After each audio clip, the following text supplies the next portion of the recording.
Hello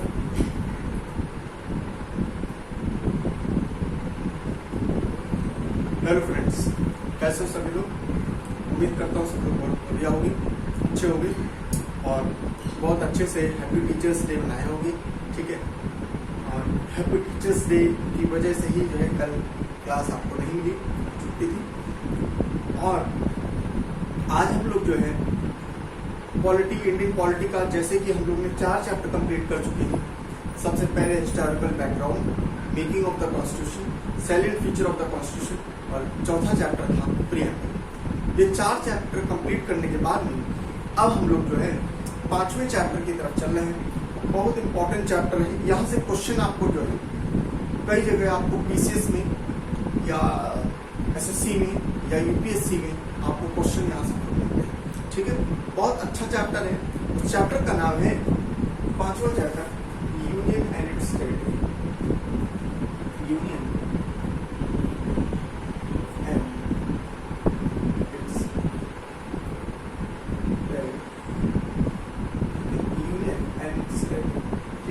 बहुत अच्छा chapter है, बहुत ध्यान से समझना, एक एक चीज हम लोग बहुत अच्छे से समझें। ठीक है, देखो स्टार्टिंग करते हैं।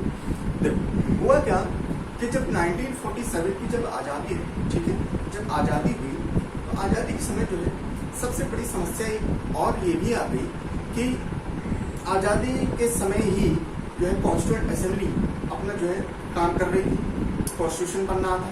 उसी समय जो है कॉन्स्टिट्यूएंट असेंबली में, वैसे बहुत जगह पूरे भारत में ही ये दिक्कत आई, लेकिन कॉन्स्टिट्यूएंट असेंबली चूंकि वो कॉन्स्टिट्यूशन बना रही थी, इस वजह से वहां पर और थोड़ी सी वहां दिक्कत देखने को मिलती है। क्या दिक्कत देखने को मिलती है कि साहब जब हम आजाद हुए तो हुआ क्या कि हम लोग चूंकि ब्रिटिश हम लोग के ऊपर राज कर रहे थे, और जितने ब्रिटिश के जो कानून आ रहे थे, चाहे वो 1909 का हो, चाहे 1919 का हो, चाहे 1935 का गवर्नमेंट ऑफ इंडिया एक्ट हो, ठीक है, और चाहे 1947 का जो पार्टीशन ऑफ इंडिया एक्ट हो, मतलब कोई भी हो, तो ब्रिटिश सरकार क्या कर रही थी, अपने जो कंट्री है, इस कंट्री का नाम जो है इंडिया रिप्रेजेंट कर रही थी। हमेशा क्या बोलती थी, उसको इंडिया बोलती थी। ठीक है, लेकिन हमारे जो पुराने जो पूर्वज के जो लोग थे, जो पुराने लोग थे, जो पुराने थिंकिंग वाले लोग थे, वो इंडिया नहीं कह रहे थे, वो कहते इंडिया ये तो अंग्रेजों का नाम है, हमारी कंट्री का नाम भारत है। क्या है हमारी कंट्री का नाम? भारत। तो वो लोग क्या है, एक वर्ग था ऐसा जो भारत को अपना मान रहा था कि साहब हमारी कंट्री का नाम भारत होना चाहिए, और अंग्रेज लोग कह नहीं रहे थे। अंग्रेज लोग चूंकि उनकी जितनी भी वो सब एक्ट्स थे, और चूंकि कॉन्स्टिट्यूशन का हम लोग ने देखा है, कॉन्स्टिट्यूशन का मैक्सिमम पार्ट जो है हम लोग ने यही सब एक्ट से उठाया है, और एक्ट में हर जगह इंडिया लिखा है। अब इंडिया को अगर हम एक्सेप्ट ना करें, इंडिया को अगर हम ना रखें, तो हर जगह ऑल्टरेशन होगा, ठीक, वो भी दिक्कत हो जाएगी। और अगर हम भारत नाम नहीं लेते हैं, तो एक सेंटिमेंट से, एक large section of the society का सेंटिमेंट से जुड़ा हुआ था, तो दिक्कत हो जाती। तो इस वजह से हम लोग ने क्या किया कि हम लोग ने कि जो इंडिया और भारत, ये दोनों ही चीजें जो है हम लोग ने अडॉप्ट कर दी। ठीक है, जो यूनियन एंड इट्स टेरिटरी का जो चैप्टर है, ये आर्टिकल नंबर 1 से 4 तक ये डील करता है। और अगर हम पार्ट की बात करें तो पार्ट 1 में ये आता है। ठीक है, पार्ट 1 में ये आता है। ठीक है, पार्ट 1 में ये आता है। ठीक है, चलो, तो अब हम वही चीजें पढ़ने जा रहे हैं, तो आप ध्यान से सुनना।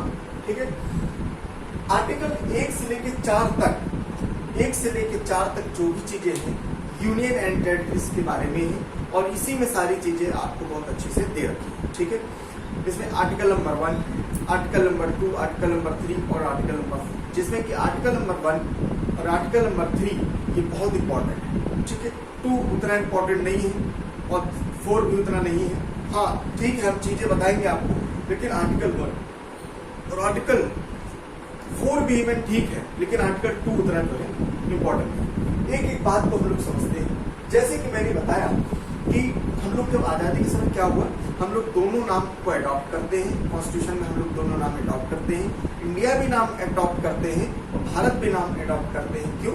इसी वजह से आर्टिकल 1 कहता है, आर्टिकल 1 अगर हम बात करें आर्टिकल 1 कहता है क्या, इंडिया दैट इज भारत। क्या कहता है, इंडिया दैट इज भारत। ठीक है, as the union of state, as the union of state, बहुत ध्यान से समझना, ठीक है, union of state, as the union of state, ठीक है, as the union of state. अच्छा, इसमें एक बात और समझ लो, ठीक है, इसमें एक बात और समझ लो कि union of state rather than federation of state, rather then, इसको हम समझ सकते हैं rather than federation of state. यहां पर जो है क्या बोला गया, बहुत ध्यान से सुनिएगा, ठीक है, क्या बोला है, India that is Bharat as the union of state rather than federation of state. ठीक, अब देखो इसका क्या मतलब, इसमें दो बातें समझ में आई। ये आर्टिकल 1 ये कहता है, इसमें दो पॉइंट है, क्या कि सबसे पहला पॉइंट इसका नाम दे रखा है, कंट्री का नाम, तो कंट्री का नाम क्या है, इंडिया भी है और भारत भी।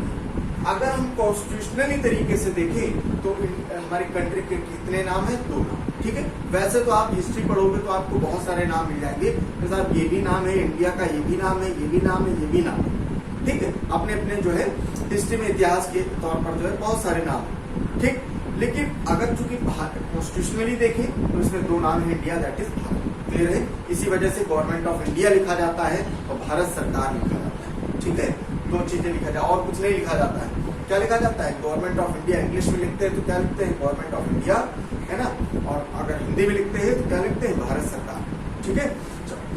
तो एक तो नाम हो गया, दूसरी बात क्या हुई, as the union of state rather than federation, मतलब यूनियन ऑफ स्टेट है, फेडरेशन ऑफ स्टेट नहीं है। इसका क्या मतलब हो भाई, ठीक, बहुत ध्यान से समझना, ठीक है। इसको समझाने के लिए मैं आपको थोड़ा सा कंपेयर कराता हूँ तो आपको बहुत अच्छे समझ में आएगा। जैसे अगर हम यूएसए को कंपेयर करें, यूएसए का, अमेरिका का, ठीक है, और इंडिया का कंपेयर करें तो देखो क्या होता है। सबसे पहले हम जाते हैं कहाँ, हम लोग अमेरिका, ठीक, अमेरिका चलते हैं।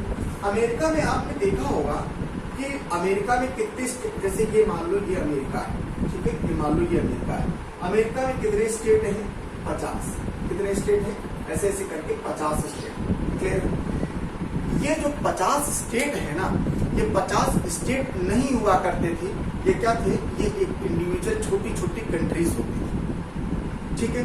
तो हुआ क्या कि ये सारी कंट्रीज आपस में मिलती हैं और आपस में मिलकर एक एग्रीमेंट साइन करती हैं कि साहब हम लोग ये जो 50 छोटी छोटी कंट्री है आपस में मिलके कुछ भी नहीं, आपस में कुछ भी नहीं, अगर हम लोग एक साथ मिल जाए तो एक बहुत संपूर्ण ताकत बन जाएंगे, है ना, संपूर्ण ताकत। जैसे कहावत नहीं, एक लकड़ी जो है कुछ नहीं कर सकती, लेकिन एक पूरा लकड़ी का एक साथ में बोझ बांध लो, ताकत आ जाती है, समझ में।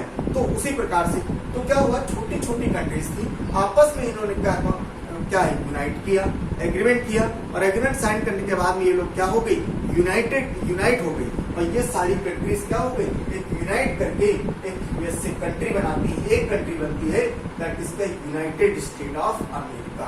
अमेरिका ने क्या किया, इसको सबको यूनाइट किया।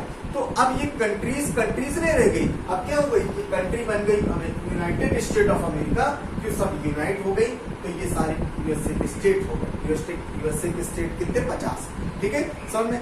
तो इसका मतलब क्या, फेडरेशन का मतलब होता है कि जब कोई एग्रीमेंट के द्वारा आप एक साथ मिल जाए, एक साथ मिलने से एक कंट्री मिला दे, कई सारी कंट्रीज मिलके एक कंट्री मिला देते हैं, उसको बोलता है फेडरेशन ऑफ स्टेट। ऐसे कंट्री को हम लोग क्या बोलते हैं, फेडरेशन ऑफ स्टेट, जैसे अमेरिका, समझ में आए। दूसरी बात इसी में समझ, एग्रीमेंट करा है, एग्रीमेंट करा है, इसका मतलब क्या है कि साहब एग्रीमेंट कभी टूट भी सकता है, समझ लो, एग्रीमेंट कभी टूट भी सकता है। मतलब क्या है कि ये जो 50 राज्य हैं, ये एग्रीमेंट से आए हैं, अगर इनको कुछ ऐसा वैसा लगा, कभी ऐसा मन कर गया, तो ये बाहर भी जा सकते हैं, लेकिन हालांकि ऐसा होगा नहीं, क्योंकि बाहर निकलने का जो प्रोसेस होगा बड़ा टफ होता है, बड़ा लेंदी प्रोसेस होता है उतनी जल्दी होगा नहीं। मतलब एक बात हम क्या बता रहे हैं, चूंकि एग्रीमेंट से आए हैं इस वजह से वो निकल सकते हैं। समझ रहे हो, ये स्वतंत्र है, ऐसा नहीं है कि मतलब वो जा नहीं सकते। ठीक है, अब हम आते हैं इंडिया में। इंडिया में फेडरेशन क्यों नहीं कहा गया, यूनियन क्यों कहा गया? क्योंकि आप देखो इंडिया की अगर हम स्ट्रक्चर की बात करें, इंडिया की स्ट्रक्चर की बात करें, ये है इंडिया। इंडिया में जो राज्य, इंडिया में कोई राज्य, कई सारी कंट्रीज जो है, ऐसा नहीं था कि कई सारी कंट्रीज को मिलाया और मिला लिया, एग्रीमेंट कर लिया आपस में। इंडिया तो पहले से ही इंडिया था और इंडिया में पहले से ही बहुत सारे राज्य थे, हम लोग एक साथ रह रहे थे। तो हम लोग कोई एग्रीमेंट नहीं किए हैं, हम लोग क्या है पहले से ही एक राज्य थे।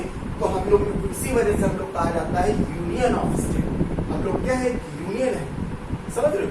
यूनियन ऑफ स्टेट मतलब कई राज्यों का समूह है, समझ में, समूह है, हम लोग क्या है, संघ है। ठीक है, तो इस वजह से जो है हम लोग यूनियन ऑफ स्टेट है rather than federation of state. दूसरी बात, जैसे कि अभी बताया, चूंकि एग्रीमेंट से आए हैं तो इस वजह से ये क्या है, ये बाहर भी कभी जा सकते हैं। लेकिन इंडिया के राज्य की यूनियन ऑफ स्टेट, इंडिया क्या है, यूनियन ऑफ स्टेट है, इस वजह से इंडिया का कोई भी राज्य कभी बाहर नहीं जा सकता। इंडिया समझ में, कभी बाहर नहीं जा सकता, वो स्वतंत्र नहीं, लेकिन ये स्वतंत्र है।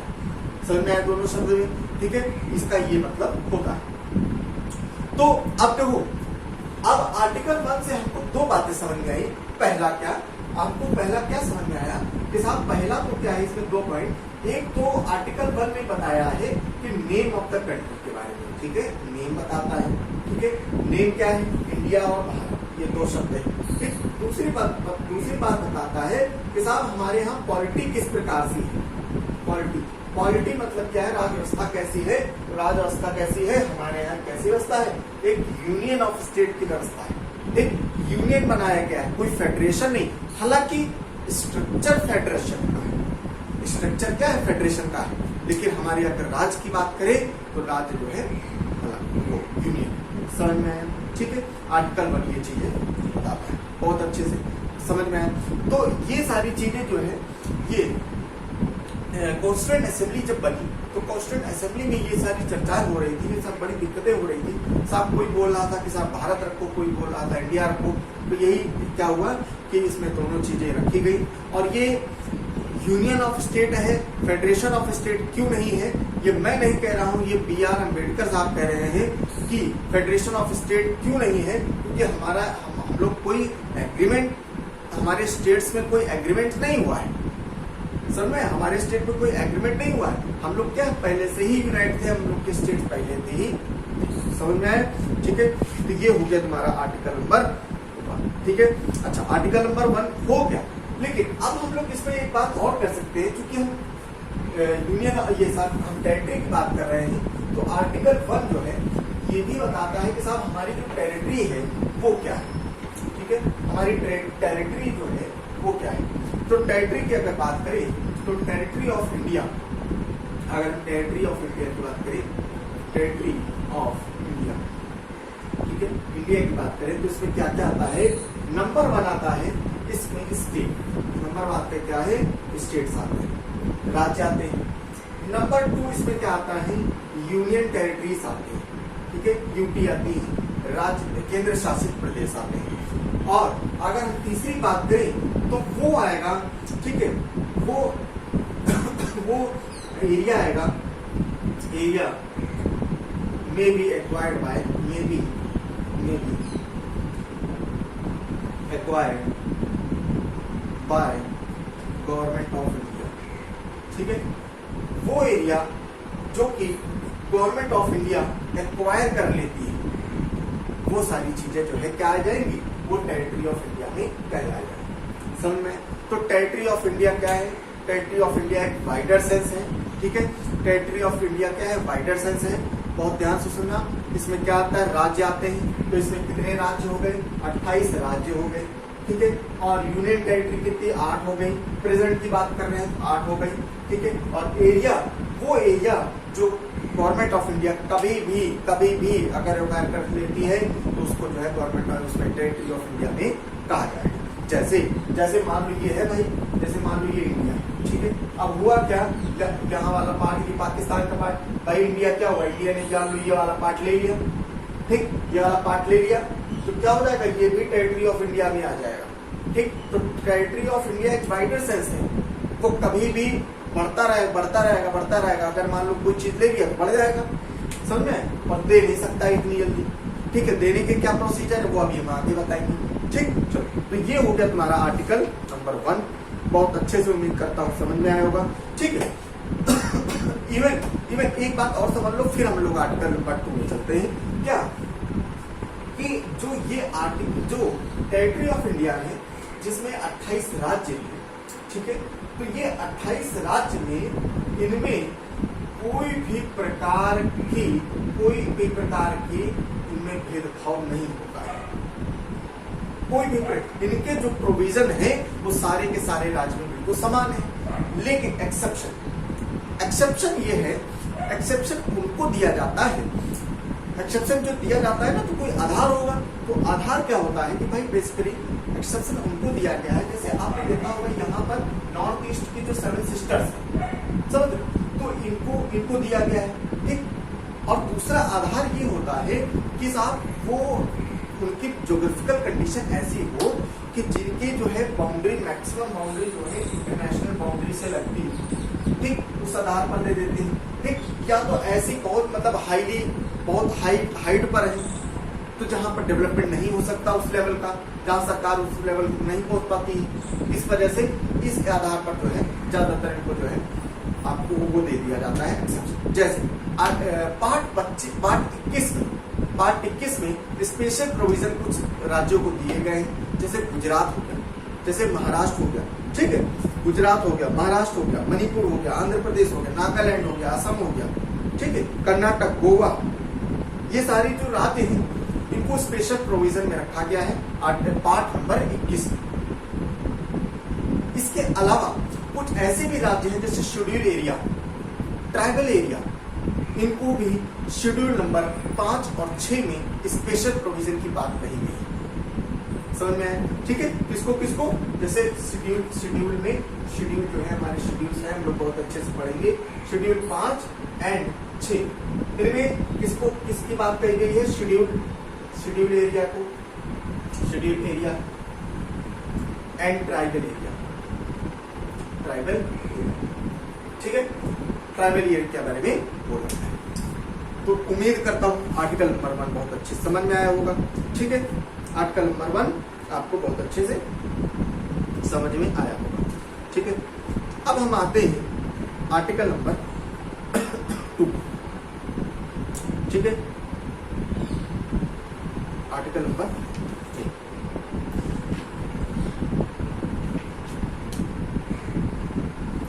ठीक है। आर्टिकल नंबर कुछ देखो, आर्टिकल 2 देखो, अभी हमने क्या बताया कि टेरिटरी ऑफ इंडिया क्या है, स्टेट हो गया, 28 स्टेट यूनियन टेरिटरी, और एरिया में भी acquired by the government of India, ये सारी चीजें होगी। अब देखो, गवर्नमेंट ऑफ इंडिया जब भी कभी बाहर से जैसे एरिया लेती है, जैसे पाकिस्तान की मैंने बोला, कैसे ले सकती है, गिफ्ट के रूप में ले सकती है, कोई एग्रीमेंट के रूप में ले सकती है ना, कोई क्या कहते हैं वो परचेज कर सकती है, ट्रीटी साइन कर सकती है, इसके आधार पर वो ले सकती है। और ऐसा किया है हम लोगों ने, ऐसा हम लोग कर चुके हैं, जैसे दादर एंड नागर हवेली, दमन दीव, गोवा, पुडुचेरी, ये सारी चीजें हम लोग क्या है, ये हम लोग बाद में लिए हैं, ये हम लोग बाद में लिए हैं, तो ये सारी चीजें होती हैं आर्टिकल 1 में हम लोग ने बहुत अच्छे से समझा, ठीक है। मैं उम्मीद करता हूँ सारी चीजें आपको आर्टिकल 1 में सारी समझ में आई, ठीक है। अब हम लोग आते हैं आर्टिकल 1, ठीक है। अब सब पूरा कंप्लीट हो गया, कुछ चीजें रह जाती है तो भाई मेरे को याद आ जाता है, ठीक है। अब हम लोग पूरा कंप्लीट आर्टिकल 1 कर चुके हैं। अब आर्टिकल नंबर 2, आर्टिकल नंबर 2 जैसे मैंने बताया इंपॉर्टेंट उतना नहीं है, लेकिन आप इतना समझ लो, आर्टिकल नंबर 2 कहता है कि formation admission of the new state के बारे में कहता है। क्या कहता है, admission of new state. Article number 2 कहता है admission of new state, admission of new state, या तो आप एडमिशन केंद्र संसद जो है या केंद्र चाहे तो वो एडमिशन कर सकती है, सरकार चाहे तो एक नया राज्य जो है उसमें एडमिशन कर सकती है, ठीक है। और power to admit union of state और power to establish new state, एक नया राज्य बना सकती है, ठीक है। दो काम कर सकती है, एक ये कर सकती है और दूसरा एक न्यू स्टैब्लिश कर सकती है, स्टैब्लिश न्यू स्टेट, स्टैब्लिश कर सकती है, स्टैब्लिश ऑफ न्यू स्टेट, ठीक है। दो काम कर सकती है, ठीक है, दो काम कर सकती है। ये दो काम है बस, इसके अलावा उसमें कुछ नहीं है। आर्टिकल नंबर 2 बस इतना ही है, ठीक है। अच्छा, अब दो शब्द है, उसको जरा समझो। अगर कोई बोले कि यूनियन ऑफ स्टेट, ठीक है, यूनियन ऑफ स्टेट, ठीक है, और टेरिटरी ऑफ स्टेट, टेरिटरी, अगर हम यूनियन ऑफ स्टेट बोले या यूनियन ऑफ इंडिया बोले, ठीक है, ठीक है, यूनियन ऑफ इंडिया, ठीक है, दो शब्द है।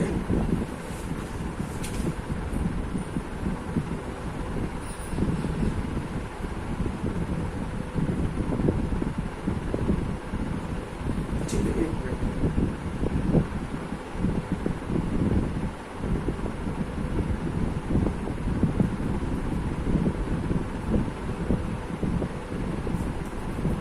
एक मिनट, ठीक है, मैं कुछ अलग चीज बताने जा रहा था, ठीक है। अरे चलो यूनियन ऑफ स्टेट बोले या हम लोग टेरिटरी ऑफ इंडिया बोले, ठीक है, टेरिटरी ऑफ इंडिया, या इसको भी हम लोग यूनियन ऑफ इंडिया कहते हैं, ठीक है, यूनियन ऑफ इंडिया भी कह सकते हैं, ठीक है। और ध्यान से समझो, ठीक है, एक नया पॉइंट बताने जा रहे थे लेकिन मैं छोड़, ठीक है, कोई मतलब यूनियन ऑफ इंडिया बोले या टेरिटरी ऑफ, अगर हम लोग बोले यूनियन ऑफ इंडिया, ठीक है, और टेरिटरी, इन दोनों में बड़ा शब्द कौन है तो वो कौन सा है, ये टेरिटरी ऑफ इंडिया। क्यों? क्योंकि यूनियन ऑफ इंडिया में क्या होता है, सिर्फ और सिर्फ स्टेट आते हैं, क्या आते हैं, स्टेट आते हैं। लेकिन टेरिटरी ऑफ इंडिया में क्या आ जाएगा, स्टेट भी आएगा, यूटी भी आएंगी, और जो हम लोग ने बताया था कोई एरिया जो है एक्वायर अगर करना चाह रहा है, एरिया एक्वायर होती है, वो सारी चीजें जो है आती है। क्लियर है, ये सारी चीजें जो है आती है। आर्टिकल नंबर 2 जो है, इसके अलावा इसमें कुछ नहीं है। अब आर्टिकल नंबर 3 में आते हैं, जो कि बहुत इंपॉर्टेंट, ठीक है। आर्टिकल नंबर 3 जो है बहुत इंपॉर्टेंट है, और यहाँ से क्वेश्चन, यहाँ से जो है थोड़ा सा ये मतलब समझने वाली बात है, इस वजह से इंपॉर्टेंट है, ठीक है। एक पूरा प्रोसीजर है, ठीक है। आर्टिकल नंबर 3, आर्टिकल नंबर 3 कहता है साहब कि संसद जो है वो चाहे तो क्या क्या काम कर सकती है। आर्टिकल नंबर 3 में वो चाहे तो एक कोई नया राज्य बना सकती है, ठीक है। कैसे, ठीक है, नंबर 1 एक न्यू स्टेट, न्यू स्टेट, एक नया राज्य बना सकती है, ठीक है। कैसे कैसे बना सकती है, या तो वो दो राज्य है इनको आपस में यूनाइट कर दे और यूनाइट करके एक राज्य बना दे, ठीक है। कोई एक राज्य है, बड़ा सा राज्य, उसके 4 पार्ट कर दे, 2 पार्ट कर दे, 3 पार्ट कर दे, कितने भी कर दे, वो कर सकती है, ठीक है। दूसरा कॉमन न्यूज, ठीक है, ये हो गया। उसके बाद में ऐसे कर सकती है। तीसरा पॉइंट, ये दूसरा पॉइंट हो गया, पहला पॉइंट, ये दूसरा पॉइंट, ये तीसरा पॉइंट। चौथा पॉइंट क्या है कि चाहे तो किसी कोई राज्य है, इसका एरिया को बढ़ा दे, ठीक है। इसके जैसे मान लो ऐसे समझो, ये यूपी है, ये यूपी है और ये एमपी है, ठीक है, ये एमपी है, ये एमपी। बहुत ध्यान से सुनो, चाहे तो क्या कर सकती है, यूपी का एरिया बढ़ा दे, यूपी का एरिया ऐसे कर दे, ठीक भाई, इतने बढ़ा दिया है, ठीक, यूपी का एरिया बढ़ा दे, मतलब किसी राज्य का एरिया बढ़ा सकती है। तो इसका दूसरा मतलब ये भी तो हुआ, किसी राज्य का एरिया घटा दे, ठीक, किसी राज्य का एरिया घटा दे, ये भी हो सकता है।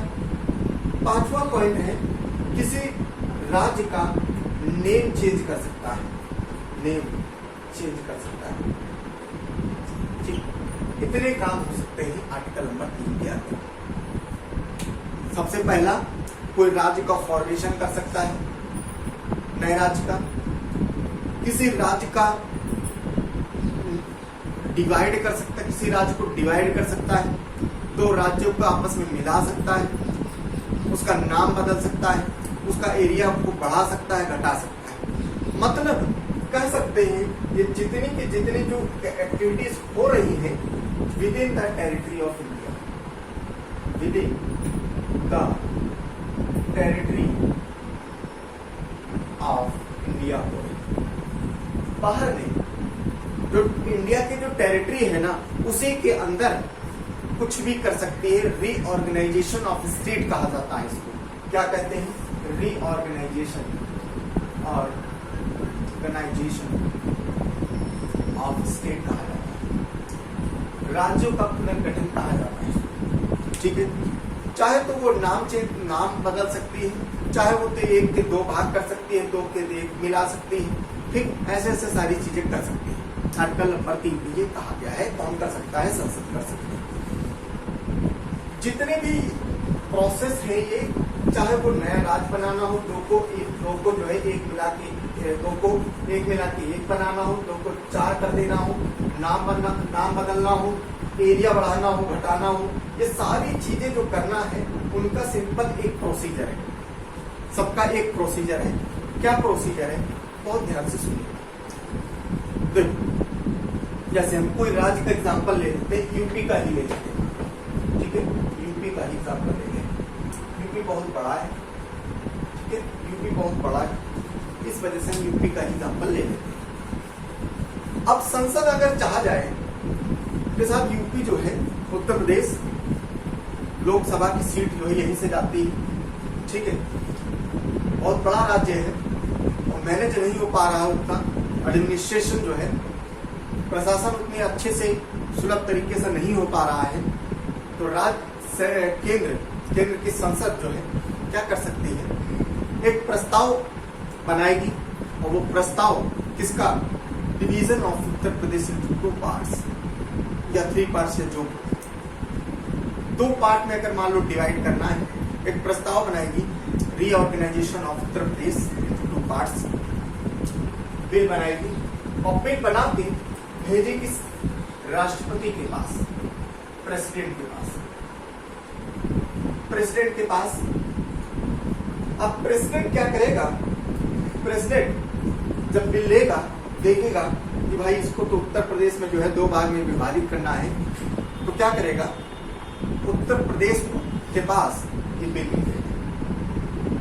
अब उत्तर प्रदेश की सरकार देखेगी कि साहब ये क्या हो रहा है, हमारे राज्य को तो 2 भाग में विभाजित करा जा रहा है, तो उत्तर प्रदेश राष्ट्रपति क्या करेगा, उत्तर प्रदेश के पास इसको बताएगा, ठीक है, बताएगा, पूछेगा नहीं, बताएगा। दोनों बातों में अंतर है, बताना और पूछने में अंतर है। बताने का मतलब ये होता है हमने बता दिया, ठीक है, अब तुम मानो या ना मानो, तुम्हारे फेवर में चीजें हो रही या नहीं हो रही हैं, ये हमसे मतलब नहीं, मैंने बता दिया।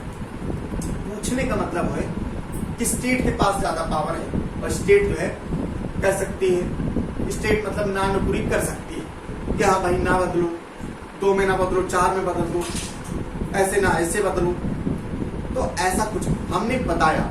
राष्ट्रपति क्या करेगा, इसको बताएगा, उत्तर प्रदेश सरकार को बताएगा कि साहब ऐसे जो है, और एक टाइम लिमिट है, उस टाइम लिमिट में आपको जो है, अगर आप चाहते हो, आपको कोई चेंजेस करना चाहते हो, आपका कोई मंतव्य है कि साहब 2 नहीं 4 में बदल दो, ऐसे नहीं ऐसे बदल दो, आप बता सकते हो, इतना छूट है, ऐसा नहीं कि मतलब। तो उत्तर प्रदेश सरकार क्या करेगी कि वो सारी चीजें जो अगर वो चाहती है कि ये चीजें जो है हम साहब 2 नहीं 4 में बदलना चाहते हैं, या ऐसे बदलना चाहते हैं, ऐसे बदलना चाहते हैं, तो वो अपनी सिफारिश जो है करके विद इन द टाइम राष्ट्रपति को दे देगी, ठीक। अब राष्ट्रपति क्या है, अब क्या होगा, अब कोई जरूरी नहीं है कि उस बात को माने, मतलब बाध्य नहीं है, चाहे तो वो मान सकते हैं, नहीं चाहे तो नहीं मान सकते, ठीक है। इसके मतलब क्या है कि कोई भी बाध्यता नहीं है। ठीक, अब राष्ट्रपति क्या करेगा, संसद को देगा, संसद क्या करेगा, उसको अपना जो है बढ़िया सिंपल मेजॉरिटी से उसको पास करवा लेगा और राज्य के क्या हो जाएंगे, 2 टुकड़े हो जाएंगे। ये प्रोसीजर होता है, ये सारे चीजों का ये भी प्रोसीजर होता है, ये क्लियर है, ये प्रोसीजर होता है। ठीक है, जितना आसान प्रोसीजर है उतना आसान होता नहीं है एक्चुअली में। ठीक है, जितना मैंने बताया है, लेकिन होता है, होता तब है जैसे अभी की अगर बात करें, जैसे आपको मैं दोनों एग्जांपल ले रहा हूं ताकि आपको और अच्छे समझ में आए। देखो, जैसे जब मायावती जी की सरकार थी उत्तर प्रदेश में, मायावती जी के ये मंतव्य था कि साहब उत्तर प्रदेश बहुत बड़ा होते हुए इसका एडमिनिस्ट्रेशन करना जो है थोड़ा दिक्कत हो रही है, जिसकी वजह से उसको 4 भाग में विभाजित कर दिया। इन्होंने क्या हुआ, प्रपोजल भेजा संसद को, संसद ने जो है, संसद ने कहा कैसा सब कुछ नहीं है और मैनेज नहीं कर पा रही हो, बता रही कि जो है 4 भाग में जो है उसको डिवाइड करो, मैनेज आप नहीं कर पा रही हो, ऐसे करके टिप्पणी लगा के जो है उसको वापस कर दिया। ठीक, दोबारा एक बार फिर से किया गया, फिर से एक बार ट्राई मारा, उसमें क्या हुआ, एक उसमें पास हो गया, दूसरी उसमें पास नहीं हुआ। ठीक, तो कुल मिला के जो है वो पास नहीं हो पाया। ठीक है, वो प्रोसीजर क्या, वो कॉम्प्लेक्स प्रोसीजर है। ठीक, लेकिन अगर हम अभी की बात करें प्रेजेंट में, अभी केंद्र में भी भाजपा की सरकार है और उत्तर प्रदेश सरकार जो भी है वो भी भाजपा सरकार है। तो अभी जो चाहे वो कर सकते हैं, जो चाहे। ठीक, अभी चाहे माननीय मुख्यमंत्री जो है जो चाहे 4 में डिवाइड करना चाहे, 5 में करना चाहे, 6 में करना चाहे, 10 में करना चाहे। ठीक है, नाम बदलना चाहे, नाम में बदलने में तो बहुत ही एक्सपर्ट है वो। ठीक, तो उत्तर प्रदेश का जो है अगर बदलना चाहे कुछ नाम, तो वो भी काम जो है बहुत आसानी से कर सकते हैं। ठीक है, क्योंकि ऊपर से लेके नीचे तक सब भगवा है। ठीक है, ऊपर से लेके अगर एक फाइल अगर यहाँ से चलती है, ठीक है, तो राष्ट्रपति के पास जाएगी तो सिर्फ भगवा देख के आगे भेज दिया जाएगा। ठीक है, तो मतलब कुछ भी कर सकते हैं। कहने का मतलब ये है कि प्रोसीजर कॉम्प्लेक्स तब हो जाता है कि जब स्टेट, सेंटर में और राज्य में सरकारें जो है अलग अलग है। प्रपोजल जो है अगर भेजा, मान लो देखो, अगर अच्छा प्रोसीजर कब कॉम्प्लेक्स होगा, जब स्टेट ने अपना मंतव्य दिया। ठीक, स्टेट चाहता है कि साहब हमारे उसको बदल दिया जाए, 4 उस पर कर दिया जाए या 2 में कर दिया जाए, या छोटा राज्य है तो बड़ा बना दिया जाए। अगर स्टेट अगर रिक्वेस्ट करता है तब, क्योंकि भाई स्टेट अगर करता है और सेंटर बाध्य नहीं, भाई संसद जो है बाध्य नहीं है उसकी राज्यों की बात मानने के लिए। ठीक है, तो और फिर दूसरी बात, सरकारें चेंज, मान लो केंद्र में बीजेपी सरकार है और राज्य में कांग्रेस है या सपा है या समाज या भाजपा है या अन्य कोई पार्टी है, तो क्या होगा, राज्य अपना जो है सरकारें आपस में डिस्प्यूट होगा। इस वजह से वो जो है कॉम्प्लेक्स हो जाता है। समझ में आया, मैं उम्मीद करता हूँ समझ में आया होगा।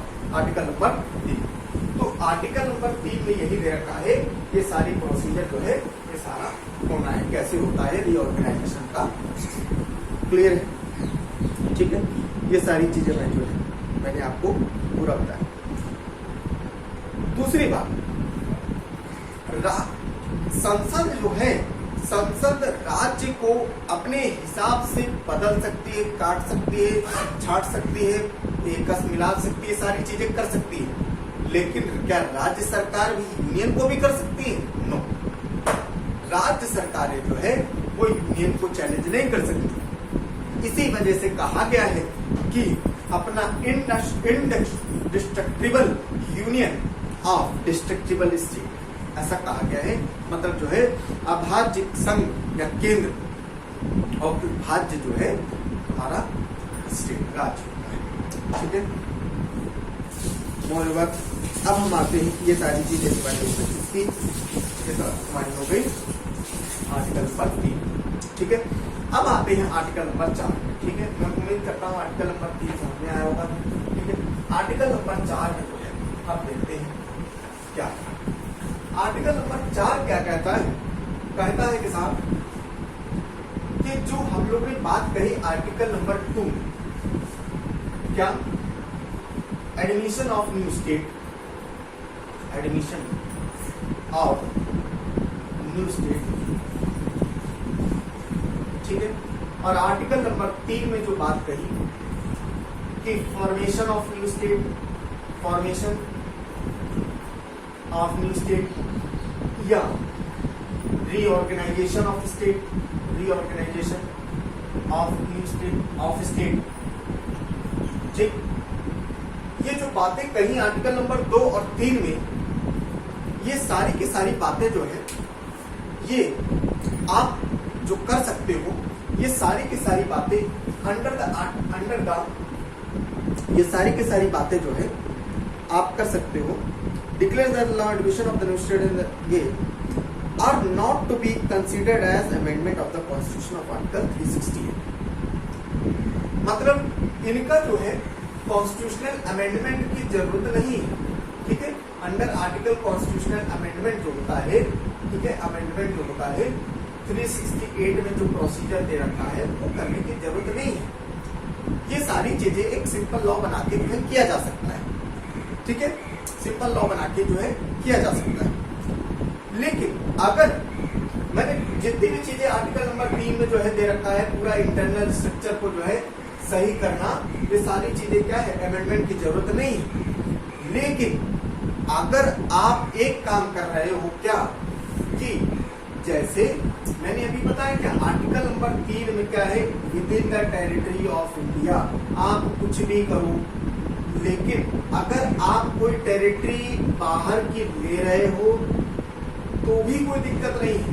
बाहर की अगर ले रहे हो, अगर कोई टेरिटरी, तो मैंने आपको बताया है कि आर्टिकल नंबर 1 में मैंने बताया है कि अगर कोई आप बाहर की टेरिटरी ले रहे हो तो आप कैसे ले सकते हो, आप ट्रीटी करके ले सकते हो, आप गिफ्ट करके ले सकते हो, आप परचेज कर सकते हो, ठीक है, इसके थ्रू ले सकते हो, ले लो, कोई दिक्कत नहीं, लेने में कोई दिक्कत नहीं, क्योंकि आपका टेरिटरी बढ़ेगी। लेकिन संसद को ये पावर ऐसे नहीं है कि कोई भी अपनी टेरिटरी किसी दूसरे देश को दे दे।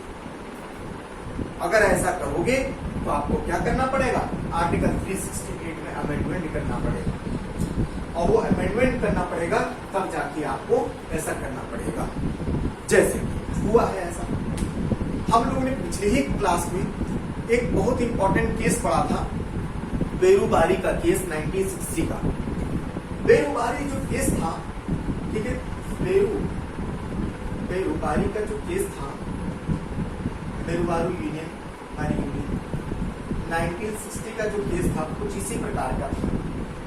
उसमें क्या था, वेस्ट बंगाल की कुछ जमीन थी और उधर पाकिस्तान, ईस्टर्न पाकिस्तान जो आज के बांग्लादेश। तो हुआ क्या कि उस समय कुछ जो बाउंड्री थी ना, वो जैसे इंडिया की जो बाउंड्री यहाँ पर थी कुछ ऐसे। तो हुआ क्या भाई, कुछ पार्ट जो है उसमें ईस्टर्न पाकिस्तान में जा रहा और कुछ पार्ट इसमें जो है इंडिया में आ रहा है इसका। अब हुआ क्या, इसको एडमिनिस्ट्रेशन करने में और सारी चीज करने में तो दिक्कत हो रही थी। तो हुआ क्या, अब ये हो रहा था कि साहब कुछ पार्ट जो है हम लोग इधर ले ले, ठीक है, कुछ पार्ट वेस्ट बंगाल में जो है ये वाला पार्ट हम लोग जो इनका पार्ट ये इधर आया है कि हम अपने में ले लें, और ये वाला पार्ट जो हमारा गया है वो इनको दे दें, ऐसे करके जो है हो जाए। लेकिन हम दे नहीं सकते, तो इस वजह से इसमें क्या हुआ, इसी बेरूबारी केस में आर्टिकल 368 का तहत हम लोग ने 9th अमेंडमेंट किया। हम लोग ने क्या किया, 9th अमेंडमेंट किया, और इस 9th अमेंडमेंट के द्वारा हम लोग 1960 में किया, और इसके द्वारा जो है हम लोग डेयरी वैल्यू यूनियन का जो लफड़ा था उसको हम लोग ने सॉल्व किया, ठीक है। और बिल्कुल उसी प्रकार से अगर हम देखें तो ये तुम्हारा उम्मीद करता हूँ समझ में आया होगा, ठीक है। अच्छा, इसी के बाद एक बात और समझ लो, फिर आगे चलते हैं।